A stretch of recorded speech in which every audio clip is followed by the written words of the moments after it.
L'ONU en action, un programme de la télévision des Nations Unies.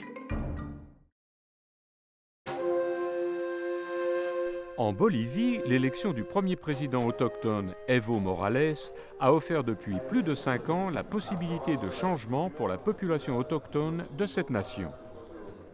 Mais la victoire de Jorge Medina, le premier législateur noir au gouvernement, n'est pas encore le signe que les Afro-Boliviens soient vraiment acceptés dans ce pays.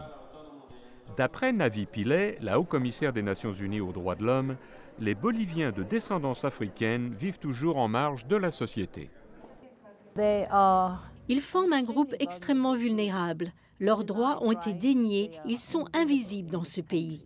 Leur passé est encore pire que celui des populations autochtones parce que leurs ancêtres ont été amenés ici par la force comme esclaves. L'ONU a déclaré 2011 l'année internationale des personnes d'ascendance africaine.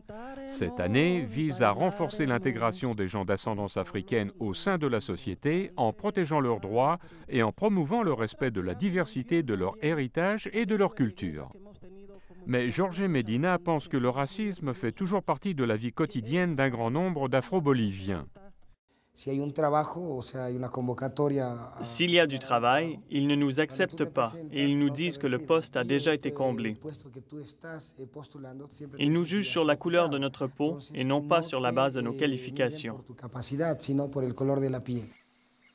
Les Afro-Boliviens sont les descendants d'esclaves amenés d'Afrique au XVIe siècle. Ils ont été envoyés dans les mines boliviennes et par la suite dans les plantations de canne à sucre de Los Yungas à 3 heures de La Paz, la capitale. Aujourd'hui, près de 25 000 Afro-Boliviens vivent dans ces vallées en communautés pratiquement oubliées. Ils n'ont pas d'école, de soins médicaux, ni de services de base comme l'électricité ou l'eau courante. Beaucoup espèrent que l'élection de M. Medina est le premier pas vers la réalisation de leurs droits. Hola, tío. ¿Cómo estás, Jorge? ¿Todo bien? Todo bien, Jorge. Bien, Jorge. Bien, Jorge. Est-ce que vos droits sont protégés? Vous les connaissez? Oui, je suis très fier qu'on nous reconnaisse. Nous avons maintenant espoir avec ce représentant de notre propre communauté qui nous soutient et obtient de bons résultats.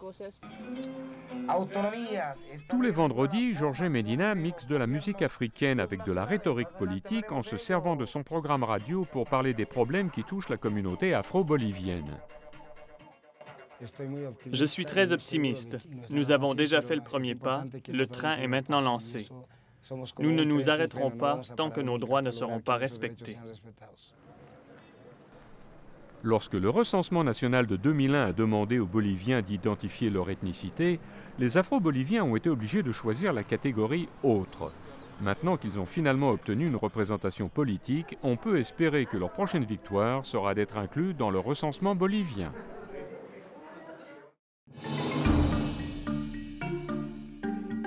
Ce reportage a été préparé par Andrew Martin pour les Nations Unies.